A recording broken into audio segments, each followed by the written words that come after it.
I think I would be remiss to have a golf episode in our podcast without talking about the elephant in the room, which is the Live Golf Tour.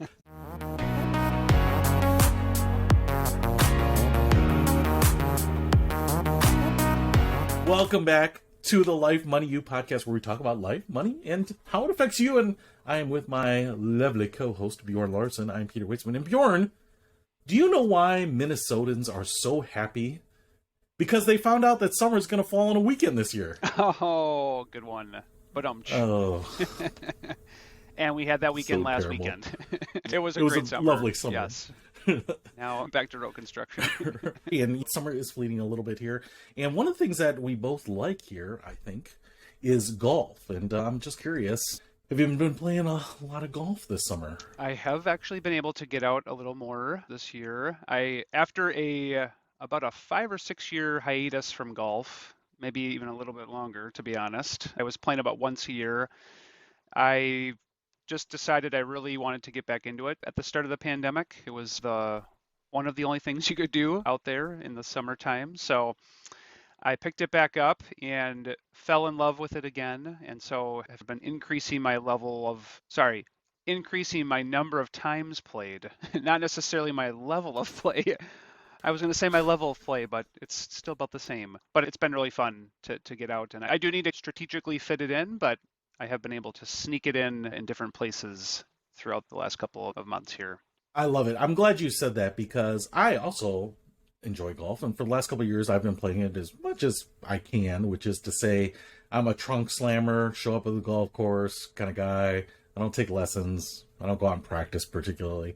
And just like you, it dawned on me that I picked this up again after probably like a 10-year hiatus, because it was the only thing that you could do and be social and be outside. And it was one of the first things that was blessed as an activity during the shutdown around here, at least. And so I picked it back up, and there was a ton of stuff about golf that has changed over the years that I totally didn't even know. I mean, this might sound a little funny, but because I never thought we would do an episode where it would even be golf themed, considering that I did not know there were adjustable hosels in drivers when I started playing again a couple years ago. Wow. And this thing has been around for a while, and I saw it and I was like, oh, that's brilliant.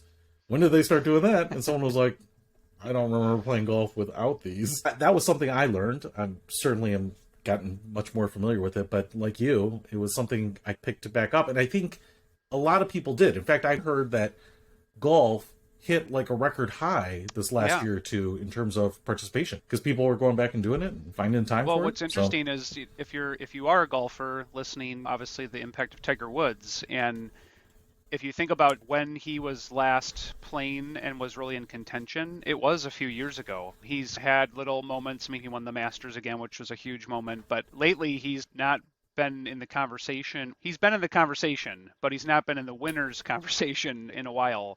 And so I think a lot of people thought golf was going to kind of slowly keep dying out, just like some other sports. But yeah, with what happened, it provided a great opportunity for people to really get back into it. And now with, like you said, with the technology changes, I mean, I too was still operating in kind of the old mode of what things cost and what kind of technology there was. And it was shocking in both good and bad ways as I got back into it here over the last couple of years. So were you like me then, using the clubs that I probably bought used when I bought them a decade ago? And if you were like me, maybe you upgraded to something a little more recent. So I did. After playing a season, I was like, well, it's about time I get whatever is modern without necessarily being overly modern. And this is not necessarily just on clubs, but I think golf in general is an expensive sport. It's an expensive sport because of equipment, the clothing that you might have to wear. It can be street clothes, I suppose, but there are some advantages of having clothes that are more stretchy and breathable and those types of things. But the equipment, but then also like the greens fees, having access to the places to play. And if you do want to practice, having a professional teach you, having time on a range or in a hitting bay or a booth or something like that. As you decided to get back into it, how did you do it? Because if you're anything like me, you were probably easing into it both in terms of enthusiasm, but also maybe financially. Yeah, you're right on. And I actually think some of the age-old issues, I guess, or difficulties for people, barriers maybe is a better way to say it, of actually playing golf are still there. I mean, it still takes time.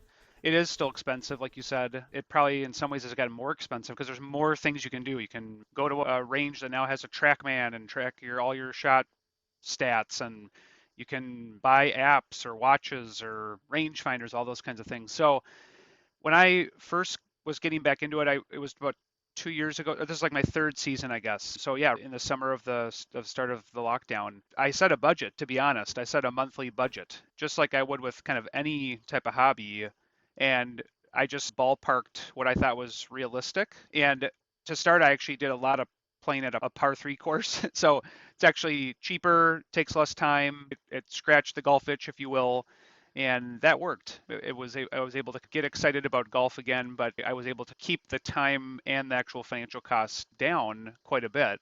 While it is an expensive sport, you don't have to do it in an expensive way. Like, you can choose how you do it, and there are actually even new ways to pay for golf that were never there back when I was playing a lot in high school that now exist. So I think I just had to set a realistic expectation. And the good thing is, when you haven't played for a while, it's like any amount of play is way more than you were doing. And so it all feels like gravy. Like, it's all exciting to get out and play. And now that I've started to play more, I just want to play more. So now it's getting harder to figure out what the right fit is on the time and the financial cost. And you teased me with something there. There are other ways to pay for things. So please expound, because you hooked me there, and I would love to hear more. So as far as, like, I guess let's just say 10 years ago when I was playing golf, the main kind of average person ways of paying for golf were, I mean, you could get a membership at a course, but that doesn't work for most people. You could get like a summer. I don't Yeah, have neither one. do I. You could get a summer pass at like a public course, so that brought your per round rate down, but you still have to play quite a bit for that to work.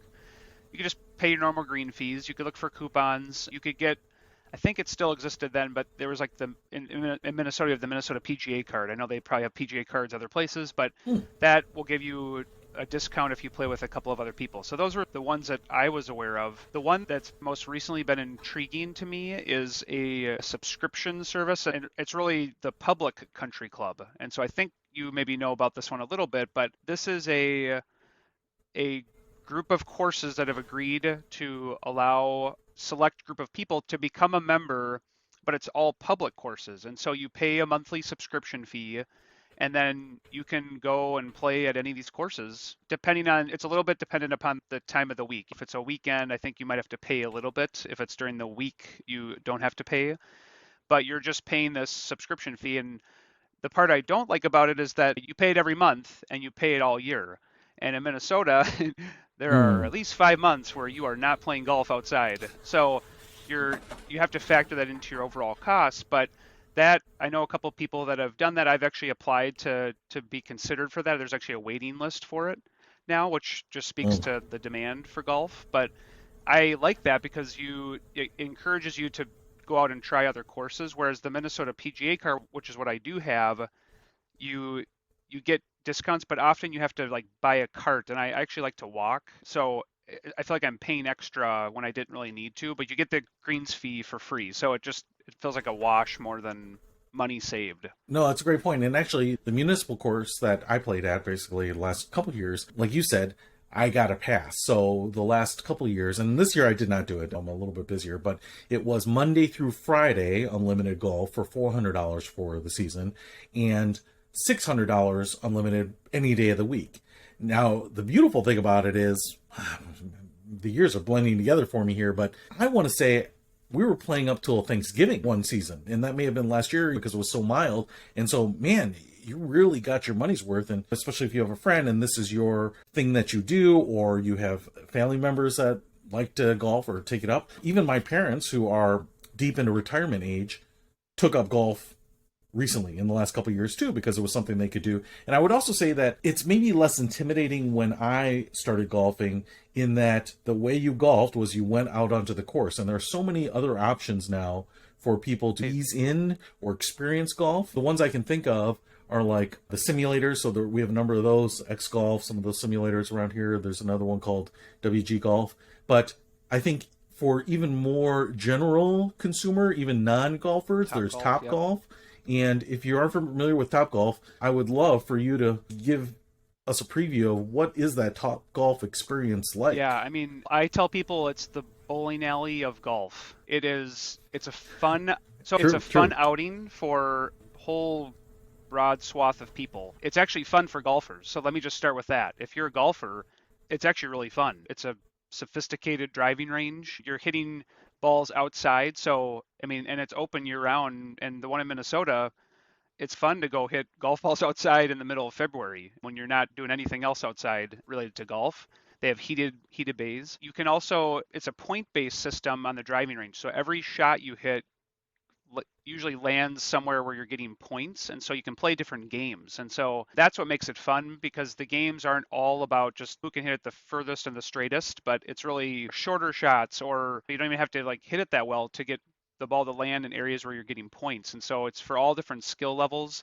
The food is great. I mean, it's an expensive outing, so I don't do it super often, but every once in a while, it's a really fun thing to do with a group of people. It's great for work outings, but and I plan to have a date night there at some point too. So to me, it is very much like a nicer bowling alley, I guess. I probably different people have different thoughts when I say bowling alley, but to me, bowling is like that's also for all different skill levels, and you've got kind of the bumpers and that kind of thing if you need those. So this is very similar. They have clubs there too, so you don't have to even have clubs. You don't even have to ever have played golf, because they have special Top golf balls that they use to track where your shot is going. And so they have even like a digital component, like a TrackMan type thing, virtual golf kind of thing, which shows where your shot went. So it's really fun. One hack is that, at least in the Costco's that I shop at here, you can get gift cards there and get them at a reduced price. So I think I can get $100 at Topgolf for 75 here.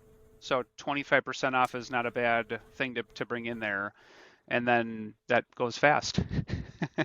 Yeah, gift for Yep. yourself. Absolutely. I would say you're spot on the new golf world, because I have talked to some people, invited them along, and they said, I'm not a golfer. I've never swung a golf club. And I've said, that's just fine. Just come. And you might feel a little silly because it's harder to hit a golf ball than you might think, even when you have everything working for you and quiet and it's not moving and you're taking small swings. But I think it's a great way for people just to enjoy themselves with other people, even if you're not a golfer. And if you think that maybe you're interested in it, it's a great way just to experience it under no pressure. So that's one of the things that I really like about Top Golf. It's a fun activity for people. Now, we've talked a little bit about golf. We are obviously your casual amateur golfers. We are not chasing scratch or anything like that. You have not told me about any efforts to try to get into the open or those types of things, but you can save those reveals for the end.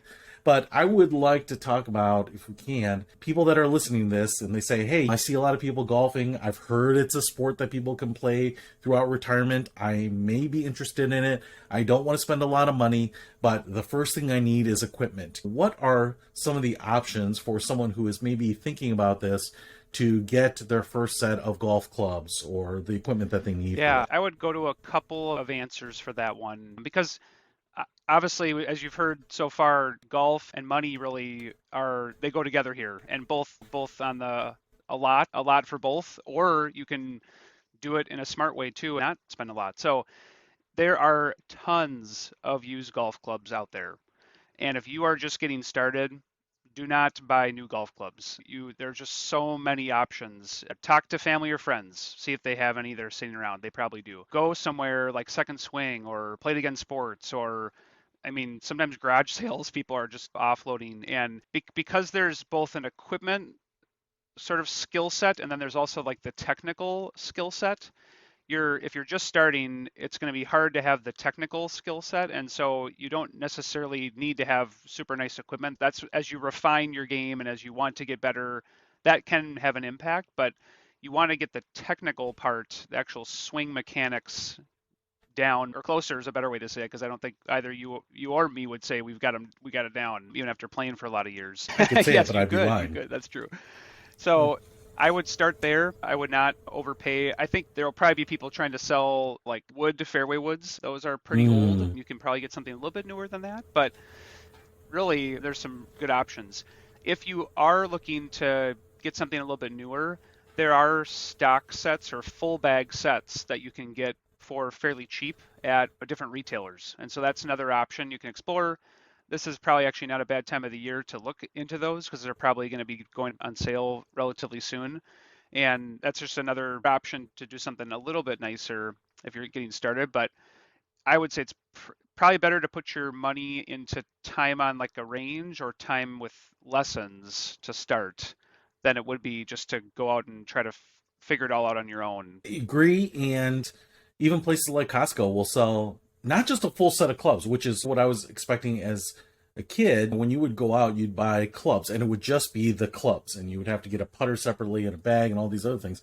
I mean, I have seen, at least in my local Costco, they are selling Full a set, set. yeah. So it's got the woods, the irons, the wedge, the putter, the bag. I mean, everything that you literally need to walk out on a golf course, minus, say, the golf balls or your golf shoes or something like that, in that box, which has been an interesting way to go. And it's not that expensive. And I like watching the rickshiels golf show on YouTube. And he's tested some of these and they perform basically as well as some of the high end brands. And at his point, he said sometimes, how does this set cost $1,200 and this one costs $200? Because they basically perform the same. And to your point, when I got back into golfing, I was using my probably 15-year-old clubs at that point, and I decided to go and get newer clubs. And my game did not significantly improve just by making that switch. So I don't want to just blame the clubs. In fact, it is a testament to how good those 15-year-old clubs may have been. So absolutely. And you said even Second Swing, which I think is like a Minnesota-based reseller of golf clubs. And with so many people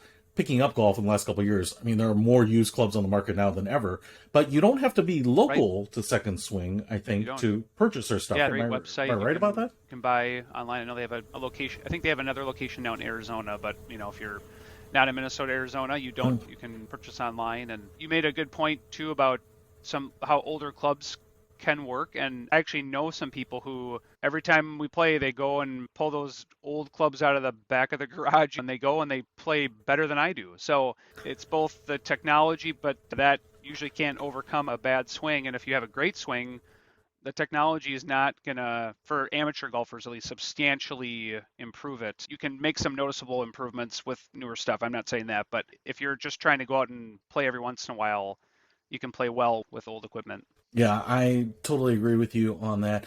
And the last piece of this, and this is really not the last piece that you need to get into golf fully or anything like this, but I think from an amateur golf standpoint, you are probably going to lose some golf balls once in a while. And golf balls can be pretty expensive. What are some of your ideas for being able to supply oneself with golf balls without breaking the bank? Golf balls can get expensive. I know for a while I was on a kick of trying to pay for the premium golf ball, and I mean they are nice, they feel nice, they go far for sure, all of that.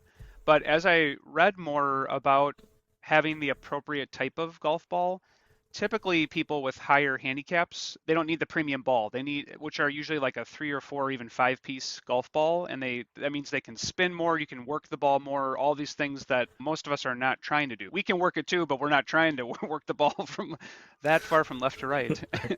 Cheaper balls because there's less material that goes into them. They don't have the brand clout, and so if you're wanting to buy new golf balls, I have found for myself like 2 or 3 3-piece golf balls. If you look those up, there's a number of different brands that have great golf balls that are reasonably priced. You can also find resold or just like Second Swing kind of golf balls that have probably in most cases hit once into a pond and then never hit again, that are in really good shape. And usually you buy a pack and there's probably 30 different brands of golf balls in there, but those are usually pretty inexpensive. I actually watched some videos of some people that dive for golf balls and make a living doing that, and then you can buy those golf balls from courses down in Florida that have tons of ponds, and these guys have to be careful not to get bitten by alligators, and it's an intense job. So there are lots of options. And then the most fun one, I think, is when you're on the course and you're looking for your ball, snag a few others, because there's usually a lot of golf balls hiding out on the golf course. So you can supply yourself that way. You can walk away with way more than you lost in the round if you're smart. If you lost your golf ball in the tall grass, chances are someone else did. The recycled golf balls, the ones recovered, like you said, out of the ponds, even those companies, in a lot of cases, will sort them out by brand or the sub-brand, the model within the brand. So even if you have a preference, you like your Titleist or you like your Top Flight or Bridgestone or whatever it is, you can sometimes get exactly what you want. Now, they may be from different batches and the numbers might not match and probably won't match, and they might be of varying condition. But if you have a golf ball that just really works for you, and I would say that maybe people beginning aren't going to know what that is, but if you have been golfing a while, you might just know that you like, for me, I like soft golf balls. I just don't swing it super fast. I don't like the jarring effect of a hard golf ball ringing through my club, ringing in my hand. So I use like low compression golf balls, so I like those. And I don't need to have a brand new golf ball off of every tee. In fact, just like you said, I think I bought something like 30 Callaway Chrome Softs for $10, and they just came in a plastic bag in the mail, which was perfect. I don't need the sleeves, I don't need the shiny box. You don't have to worry so much about losing those, because the premium golf balls are something like $50 or $55 a dozen. That's like losing a 5 spot, which means if I hit it into the water, I'm also going in the water after it. So if you see that guy, that Asian guy, slopping through the mud into the water, that's me. So we've talked about getting into golf. If you're thinking about that, if you have gotten back into the game, maybe you love the game, you enjoy it like we do, maybe you should join us for a round of golf. We haven't played golf together here, but maybe that will happen soon. And so hopefully you can find a way to do it affordably. And the last thing I would say here too, I was just going to throw this out there, because I think we've talked about the equipment, but a lot of people may need a refresher on what the current golf swing. You were talking about how to chip a shot these days. And what wasn't available when I started out golfing, because I was born in a different day and age, is the YouTube instructional videos. I mean, do you think someone could actually go from non-golfer to golfer just by watching free videos online? I have a good friend who actually, I mean, he wasn't a non-golfer, but he, over the last year, used YouTube to teach himself to play better, and he's playing better. It's really paid off. So I think for sure you could, because there are all levels of videos out there, all for all levels of skill set, and you can go from not playing to playing somewhat proficiently. You just have to find a place to go practice. So I mean, the nice thing is going to the range has gotten more expensive, but I mean, relatively compared to a golf round, it's cheaper. So I can go hit 90 balls on the golf course and pay $30, or I could pay $12 and hit 90 balls on the driving range. So that is a important thing to be able to do. And some people have nets in their yard, or I mean, you could chip around if you have a yard or a park. There are different creative options that you can pursue. I know I did get a putting mat to have at my house just to work on that, mostly for those dark winter days when I need to do something related to golf and I can't go outside. So there are some good options, but YouTube, you're right, has really just exploded the ability for people to learn tips and tricks and see it. And what I love is when the golf coach coaches someone who's like your skill level, and they just, in like 30 minutes, it's like a real life home makeover. I mean, in 30 minutes, they're literally changing this person's swing for their life. And it's pretty amazing what can happen just in a small amount of time. It's not faked, but actually is just happening right there. Totally agree. I have found that you can type in literally what your problem is and find sometimes an exact video. My shots always slice, or I am having trouble chipping out of deep rough, or whatever it is, and there might be a plethora of videos that go into that specifically, and you might have to sort through a bunch, and you might say, hey, that's not really my problem or whatever, but you might find that one that's, you're like, that's my eureka moment helping me, and it doesn't cost you anything. But you can obviously buy new clubs, buy new equipment, golf at the finest places. You can get lessons at $150 an hour from a pro working with you one-on-one. But I think for a lot of people, we're trying to figure out, and especially when you're not sure that you're going to take this up as a hobby, we're trying to figure out how to experiment, try something, experience something without breaking the bank. And golf is traditionally one of those hard ones to do, but I think in this day and age, there are more ways to get into it than ever before at a price point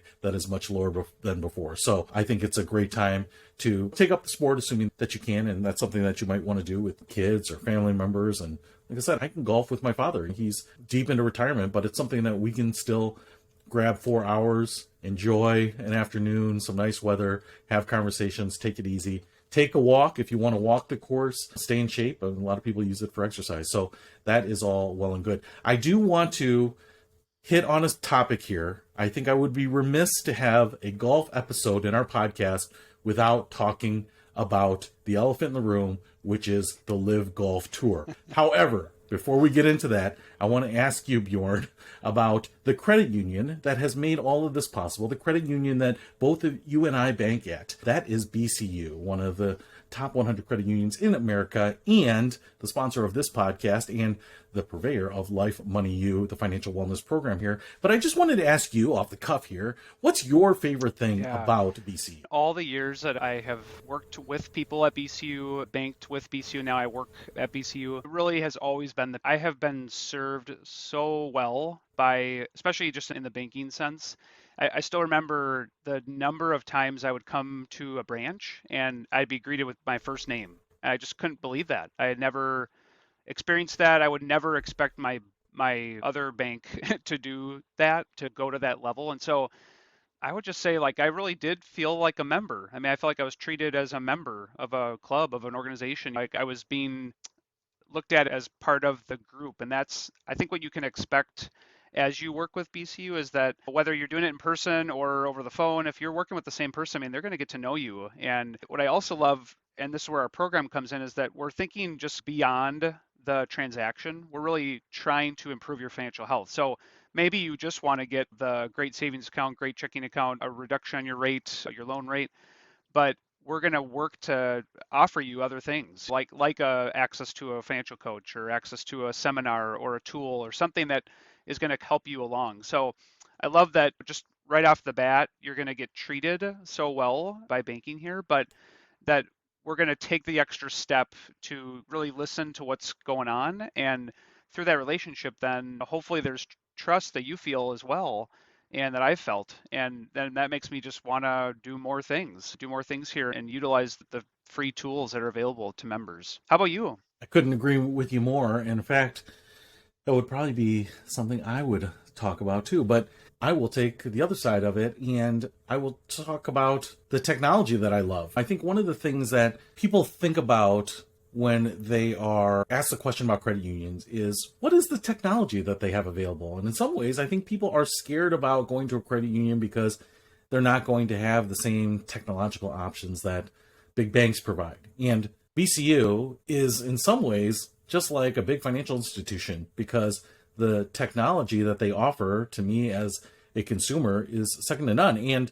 the reality is I've been able to deposit checks via the app. I've been able to check my bank accounts, do my transfers, all of that stuff, but they have a lot of other tools in there. I can go to places to get my credit score or the financial wellness tools. And then on top of that, they have spent a lot of time and effort this year to upgrade those tools as well. So they work faster than ever. In fact, you might need something as simple as you're routing an account number for an account because you're filling out your direct deposit or you are trying to connect it to another bank account or whatever it might be.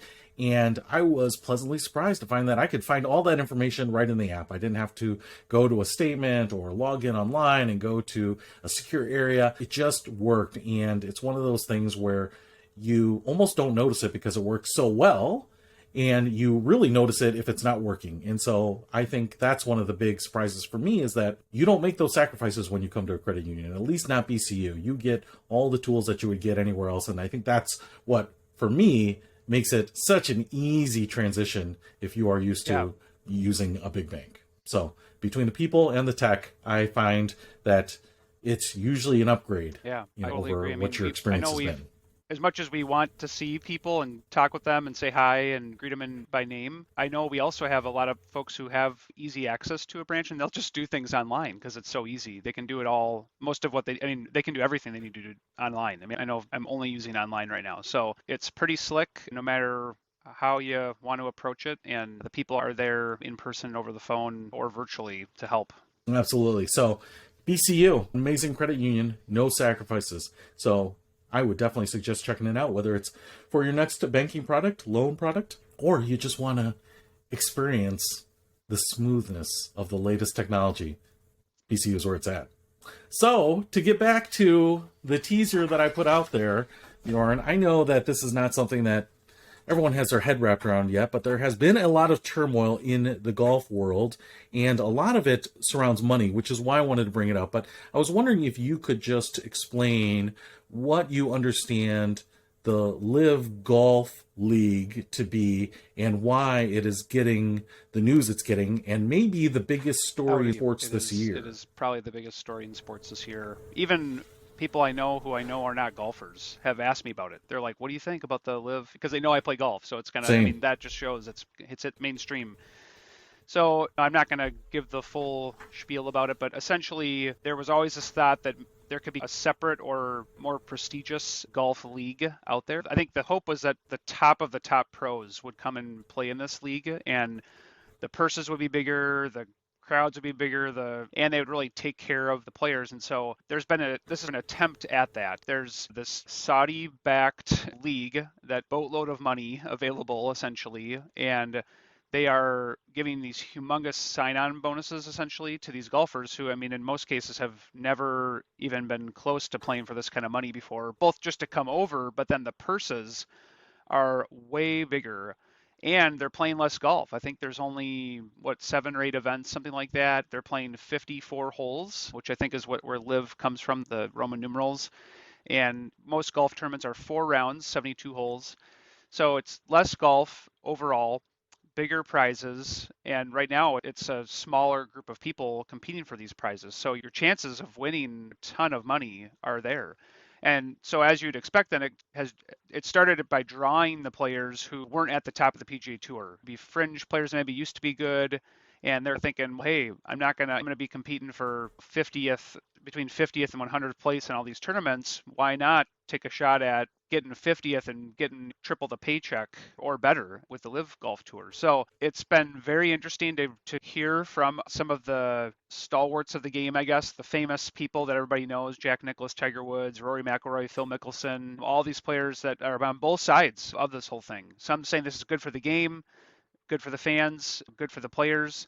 Others saying this is a joke, it'll never last. And the turmoil, unfortunately, is what I think draws the crowd in, right? Because it's like this exciting thing that not everybody agrees on. So that's what I understand about it. I don't know if I left anything out, but that's the basics. I think you're right on. It's what I understand about it too. And I think the big turmoil here is that this is a challenger upstart league, and it's going against the juggernaut, the PGA Tour, which I think everyone just associates as professional golf. I mean, it's had such a dominant run in professional golf that even though there are some other leagues around the world, I don't know that the average person could even tell you what those are, to be honest. When you hear PGA, you think professional golfers, and you have this other league that comes in, and as you mentioned, it's the money that's drawing it out. Now, I bring it up because I was thinking about this recently, and I was thinking it's like an analogy for a lot of people. I think we think about people that would leave a job for a better position or for more money, like the opportunity, and we talked about opportunity costs and all of that in many ways. And I was thinking, is this actually better for the golfers? Because now, if you take, say, 50 people away from the PGA Tour, say maybe they're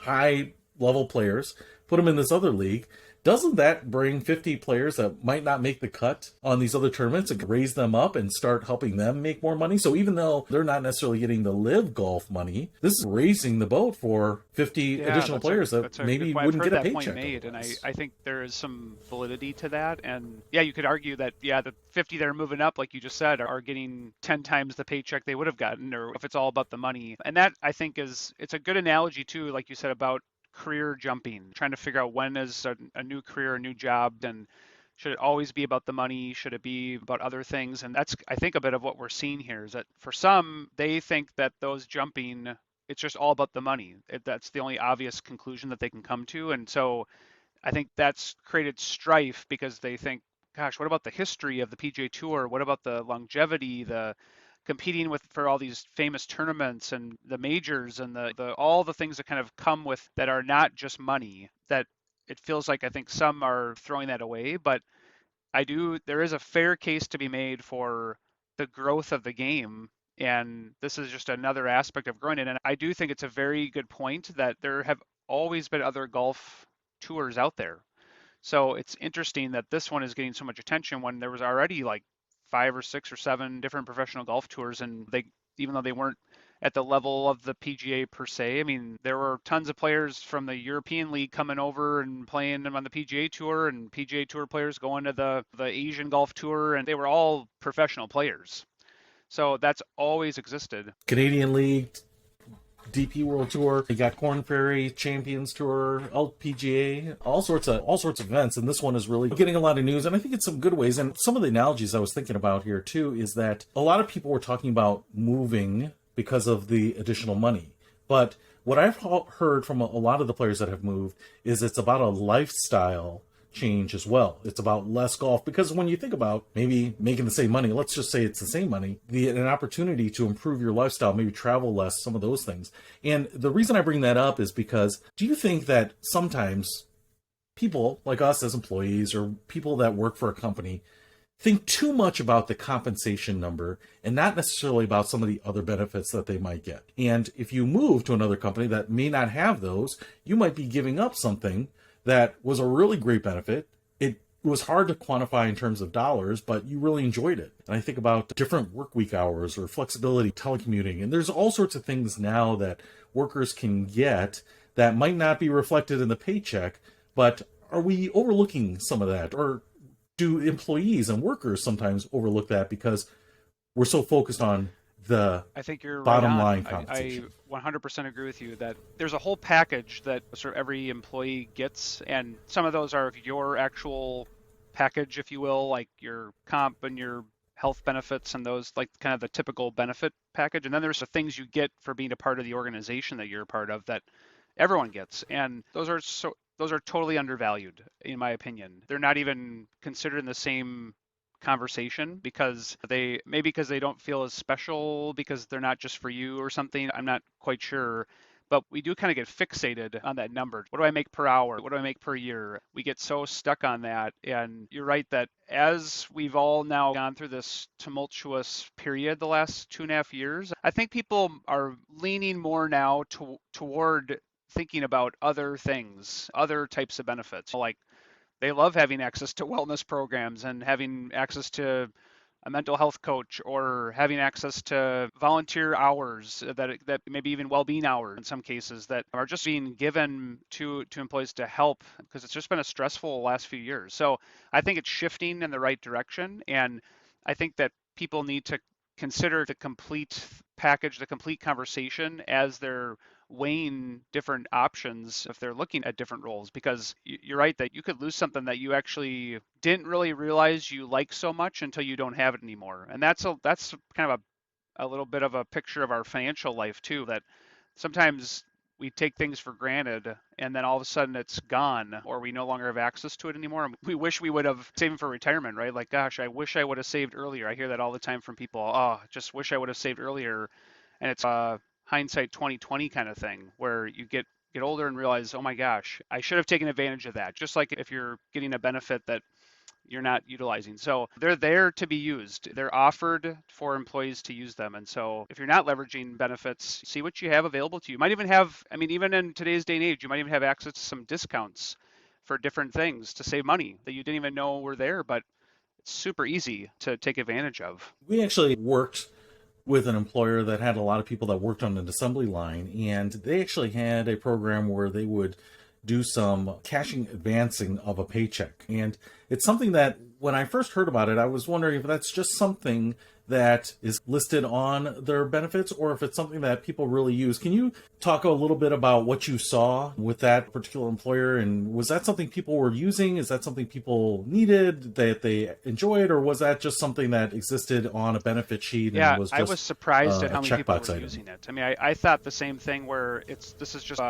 we don't really talk about it, but for the couple of folks who need access to something like this, we're going to make an exception. But they talked about this. And I think this was a really good case of an employer like really understanding their employees and what they needed and then creating an option for them to have. So that it's really an admirable thing, to be honest, that they were doing this. And what was great about it is that they weren't just giving them paycheck advances and then just letting them continue to do that. They were then requiring them to meet with a financial coach. And they had a fee associated with that, but they could get the fee waived if they met with a financial coach. And so we actually got to meet with some of these folks and work with them. And what was neat to hear from the individuals was that sometimes they'd come in and they'd just say, I'm just here to get rid of the fee.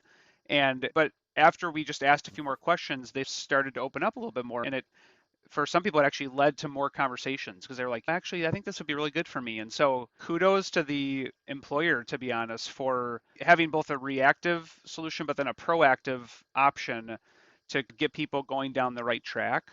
And I haven't heard of a lot of employers that offer something like that. I know that BCU has an employee giving fund, so there's some funds available for employees. And I know that there are other credit unions that are starting to offer this a bit more to employees. And so it's starting to maybe catch a little more wind to be more of a common benefit. But this organization was really a forerunner in that space. And it was neat to see how they were doing it too, because I think if they were just not communicating it and there were only a couple people using it, then it's like, why are you even doing it? But they were having a lot of people use it and they were helping them help themselves for the future too. Yeah, I totally agree with you on that, as well as many things we agree on. But one of the things that I really liked about that is that it was really helping people. But I almost worry that sometimes the employee might just discount it because they're so used to having it. And something like that, I think, really prevented a lot of people who would probably be candidates for payday loans, some of the really high cost types of products. And when you can get some assistance like this from your employer, and it doesn't cost you anything. I don't think these things had interest rates. There was, I think, the processing fee that, like you said, would be waived. So it was really no cost to the employee. If you think about leaving for another employer and you're just looking at, say, the hourly comp, and you're not thinking about some of these other things because you've never had to. You don't even know what it costs to go out and get a $500 loan within 24 hours or whatever it might be. Yeah. You might end up actually being worse off. Now, it's different from the live players who are probably getting some really big pay numbers, but I think what I have heard is it's not just about the pay. It's also about the lifestyle. And for people who are finding a home with their employer, they like the cadence of the work. They like being heard by their employer. The employer has put together programs that really help these people. I think it's something that you really have to think about before you just look at the compensation. And so hopefully, as we're talking about this, that people are maybe saying, hey, this is a program, a benefit I like. Like I said, I think telecommuting right now has been a very popular one. People maybe are able to reduce their gas consumption, dry cleaning, travel, all these other things. But it can be anything from snacks provided at your office to maybe some flexible hours for the people who maybe are raising families or whatever it might be. So lots of different perks out there that I think people need to put into the picture before they make decisions just based on the compensation. The last thing I want to do here, Bjorn, and this is the part we prepped a little bit, but I haven't heard from you yet. I thought that there are a lot of people who take golf cliches and apply them to life lessons, but I think you could derive financial lessons. So I'm curious, what can we learn about our finances from golf sayings? And so you pick some and I pick some, and then maybe we can just bounce back and forth here, do a little volleying of these. But can you tell me what you picked as a golf saying and how it applies to finances for us? I'll start with one here. So the golf saying is short putts never go in. So the saying that I've heard is never up, never in. And so you can even, if you play golf, like never leave a birdie putt short, never up, never in. And what I was thinking that the financial lesson was from that is sometimes we get in the way of ourselves. Oftentimes we get in the way of ourselves. And I was thinking about this in the vein of savings, right? Like so many people, we all know that saving money is usually a pretty good thing. I mean, just a blanket statement, I think everyone could to some level agree to that statement. And yet, if you've looked recently at American savings rates, they're low again. I mean, the only reason that they went up was because there was a lot of government stimulus and I'm talking macroeconomics here. So how come we don't save more? And it's because in a lot of ways, because we get in our own way. We see that money in the checking account and then we go and spend that money because it's available. And so to me, the financial lesson here is automating your savings, and that will help you to make more putts, right? You're going to actually get the job done. You're going to get it over the hurdle. And so some things that I've done. I've set up savings goals in our digital banking app. I've linked the savings goal to a specific savings account, and then I'm automating the savings in there. So I've actually gone into a couple of levels there. I'm visually seeing my progress. I've named the goal, and I've actually automated the savings to make sure that it's happening like every single month. The money's going in there. And I'll be honest, I got caught last year thinking that I was going to be making more putts and have enough money available, if you will, for a big purchase I had to make. It was actually a payment, an insurance payment I had to make. And all of a sudden I got the bill and it was for a full year of an insurance premium, and I barely had the money to be honest. And so I realized, wow, I really like actually have to put the money away into a separate account to make sure that it's there next year, because it's just stuff happens during the year. And so I automated it all. I got myself out of the way. And so that's now hitting the putt far enough. I'm actually getting it there. I'm taking myself out of the equation using technology to my advantage. Yeah, never up, never in. You're never going to have the money for Right. that emergency if you never put the money away. So, yeah, great one, great one. Here's one. I think a lot of people, even non-golfers, will have heard of it. If you saw the movie Tin Cup, grip it and rip it. And in golf, this is basically saying that just take your driver, get a good grip on it, and swing away at the ball. And it's just stop thinking about it, because I think in golf, you can overthink it. You can get all these lessons about where's your weight and do you have your wrist cocked and are you keeping your eye on the ball, and so there's a million things that are going on in a golf swing, and you can outthink yourself on it. And I think it's the same way in financial decision making.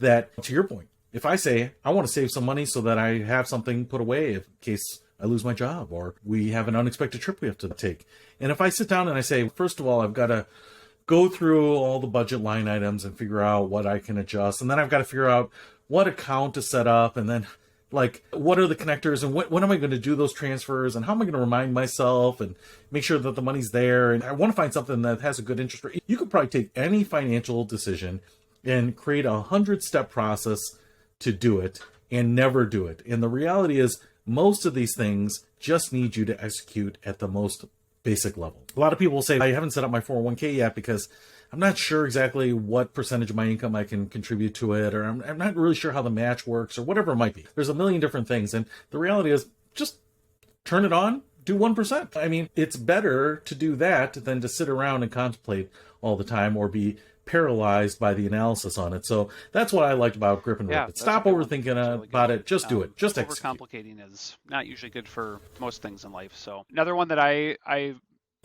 thought was an interesting one was minimizing the big miss. So this is actually something I've been trying to do, to be honest, in my own golf game. So when I'm on a hole, it's called course management. It's basically looking at the golf hole, and I'm not hitting it straight every time. So looking where, like if it's a tee shot, like analyze what's out there, and if there's a big pond, hit away from the pond. Put it in a spot where it might be in the rough, but it's not going to go in the pond. It's still playable. If it goes in the pond, I got to take a penalty stroke. So to me, then the concept of kind of protecting yourself from the big miss is insurance. The importance of having kind of insurance and cushion. So basic insurance would be self-insurance of a emergency account, making sure you've got a cushion there, just a chunk of money that you can tap if you really need it when the unexpected happens. You're minimizing a big miss. But even more than beyond that, or bigger than that, is really having the right insurance policies in place. So life insurance, health insurance, disability insurance, a lot of these things are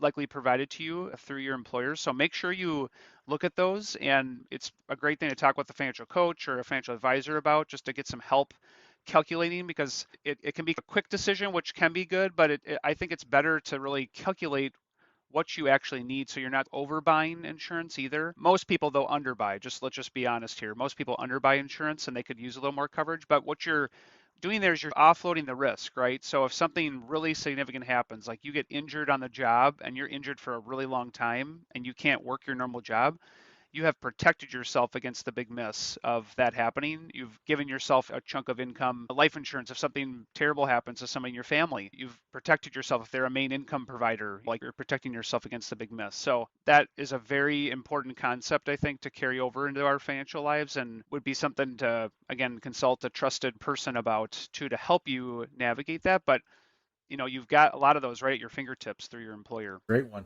Even as someone who's golfed a while, I wasn't always really clear what that meant. So that is very helpful on a couple of levels. I agree with you. The next one I picked was play the course, not your opponent. And this is one, like you said, is one I struggle with. When I'm playing with someone and they're much better than me, I tend to want to try to play as well as I can because they're out driving me, they're hitting more accurate shots, they're out putting me. And so sometimes I just start swinging away, trying to match what they're doing. And always that turns into a problem. I never get better by overexerting myself. I only get worse, which then frustrates me even further. And the reality is, golf is your game. I'm not playing in a tournament where it's either him or me getting some big cash prize at the end of the day. My goal is to have a good time, improve myself, and whether I'm playing with someone or not, I should just be focused on my own game. And I think this is very clearly a keeping up with the Joneses mentality that I think plagues so many people, right? You see someone pulling in with a new car, and what you don't see in that neighborhood is whether they paid for it in cash or they financed it over years. You can see people taking nice vacations, but you have no idea if they have mountains of debt or they are flush with cash. People who are staying at home because they look like paupers, but you don't know that maybe they have an incredible savings rate and money put aside for retirement. We just don't know. And the reality is trying to figure that out is a fool's errand in many ways. The only thing we have to do is figure out, are we doing what's appropriate for ourselves? Do I feel comfortable with my path? Am I on the journey and on pace to achieve what I want? Maybe for some people that's retirement. Maybe it's not. Maybe it's to have a nice family vacation next year, or to buy a new car, or to put your kids in school, or to have a spouse stay home from work, or whatever it might be. There's limitless things. But the more we continue to measure ourselves by our neighbors, other people, macro averages, whatever it might be, I think the harder it makes it a really for us tricky one to because, do what's like you right said, for ourselves. the external view of somebody it's just so hard to tell what's actually really going on. It all looks great. Like, look at how many trips are going on. Look at look at the lifestyle, but it could be just super stressful on the inside to navigate that kind of life. So good point there. Another one I picked was take your medicine. And this is a little bit like minimizing the big miss. And I'll just be straight up honest. I struggle with this one on the golf course. When I hit a bad shot, what this means is you hit the ball out of play. And I'll tell you, most pros say what you should always do is just hit it back into play. And so that sometimes might mean literally turning sideways from where the hole is and just hitting it out back into the fairway.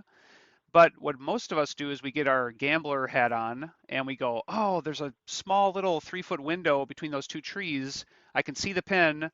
I think I can do it. I think I can do it. It's worth it because I'm already out of position, so I've got to make up ground. And then we nail the tree, and then we get more out of position, and then we waste another shot, and we waste another, and so you balloon to a large number on the hole. And so there's a couple of different ways I think financially that you could connect this one. And I would just go with correcting financial mistakes that have happened in your past. Let's just go with like your credit report. It's so easy to just ignore what's happening or what did happen and just go, that's in the past. I know it's a bad mark on my credit. I'm just not going to deal with it. I'm not going to face it. And not even just credit, but other financial decisions, right? Like maybe you took out a huge loan for something and now you wish, gosh, I wish I wouldn't have done that. And taking your medicine means actually facing what's going on. And that, for most people, is the biggest hurdle that they never get over. And I just told you, it's super hard to do it on the golf course. It's super hard to do it in life, too, because we don't talk about money. We don't like talking about our money problems. And there's some shame that comes with that. And there's a lot of feelings that can come with that. But I can tell you, as a coach who's worked with people, if you can overcome that hurdle, you can talk with a trusted person. It doesn't have to just be a coach like me, but it can be a family member, a friend. It just has to be somebody where you open up about that. That is massive progress. Even if you haven't done anything else, just facing what's going on and being willing to get some help with it is huge. And that can help you avoid massive mistakes or massive problems down the road. If you just think about like your credit report, if there was like a mistake that you could clear up, let's just say partially your mistake and partially like a retailer's mistake on a retail card or something, maybe you could clear it up with the help of somebody that knows what they're doing, and your credit score could explode from there in a good way, right? It could become way higher, you get better loan rates, better everything down the road but you're just not willing to face it. And so now you're going to try to navigate, and you still have to get the loan or still have to get the job or whatever, and you don't get the best rate, so you end up paying more. And so it just exponentially grows your sort of negative cost to your life, or negative cost on the score on the whole. So it's a really tough one to live by, I'll be honest. It's very helpful to have an accountability partner, whatever whoever that is, along the journey to even remind you in the moment to do it. But it's a very important one that I think more people need to consider. Love it. Take your medicine. Own up to when you make mistakes and tackle them. I agree. That's a hard one for me too. It's easy to make excuses that it wasn't my fault. So it's hard to get things fixed if you're not going to own up to it. So I agree with you. Another one I picked here is ignore the hazard. Sometimes people say don't focus on the hazard. And it gets me because we were on this tee box and there was just water in front of the tee box, maybe 20 or 30 yards. You're never going to hit into it. It doesn't matter at all. But my buddy tees up, puts the ball in the water. And I said to him, isn't it funny how just having water there just draws your eye in, and it's normally never something you're going to hit. And it's because it's there, because you've thought about it, you're drawn to it. And I teed up and I put the ball in the water as well.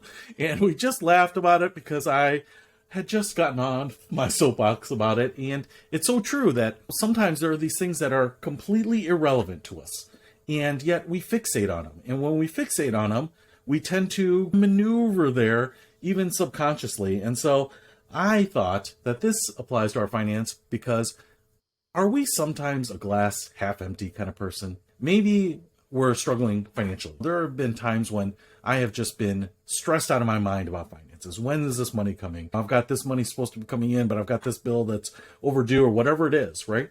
And we just look at the reasons why it's not working.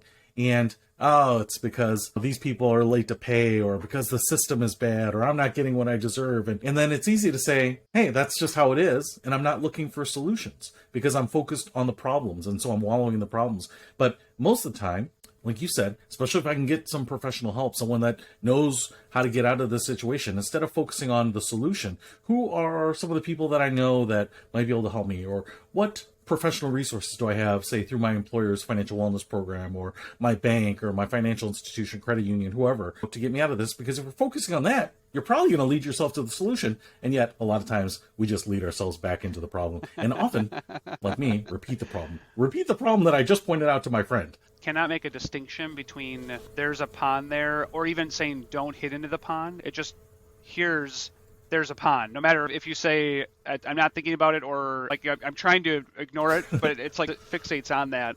And so that's funny that happened, but totally good analogy too of how we think about our money. Last one for me that I was thinking about is the more I practice, the luckier I get. Arnold Palmer said that one. I think it's fairly self-explanatory, but basically practicing the right things over time can make it seem like you're getting luckier in the game of golf because it's such a hard sport, but you're actually just getting better because you've practiced the shots. You're not necessarily getting lucky. But there's kind of a little joke in that saying, I guess, that maybe people around you think that you're getting lucky.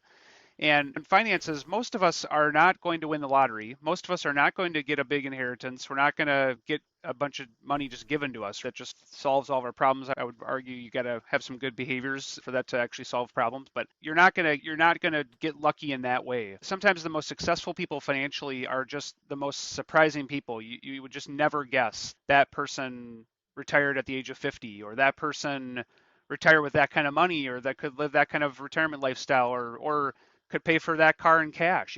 You're just so surprised at times, but they have just been doing a lot of good things for a long time, and practice makes perfect. So if you are just living below your means and then putting that money into a savings account, it's not really rocket science. It's really tough to do because there's so many temptations out there on keeping up with the Joneses, like you said earlier, Peter. But this is something that, again, as you look from an outside perspective, it's like, wow, that person's so lucky. Look at what they've been able to do.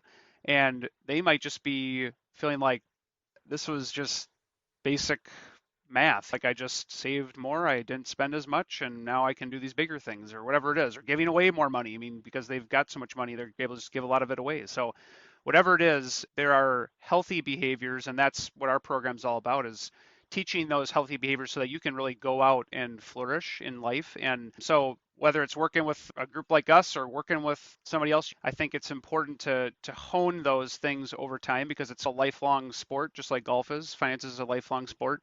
Sometimes things are going to go really well for a long time, but then something will happen and now you're back to square one on something and you've got to figure it out again. But maybe the baseline of your skill set is up a little higher now because you've done some of those things for a long period of time.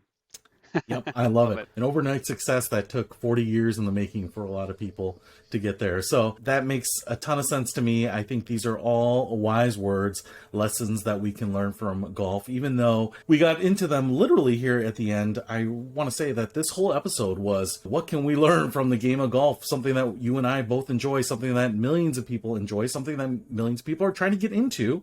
And so hopefully we gave you some good tips. One, if you actually want to get into the sport, enjoy the sport, maybe find something that you can do throughout the remainder of your life. But secondly, things to think about whether you're at your employer, things to think about beyond just the money and the compensation, and then also the little life lessons that you get on the golf course. How can they help you become more financially successful as well? So with that, I will leave it there, and thank you for joining us on another journey through the Life Money You podcast. And I want to thank Bjorn today. We'll see you next time.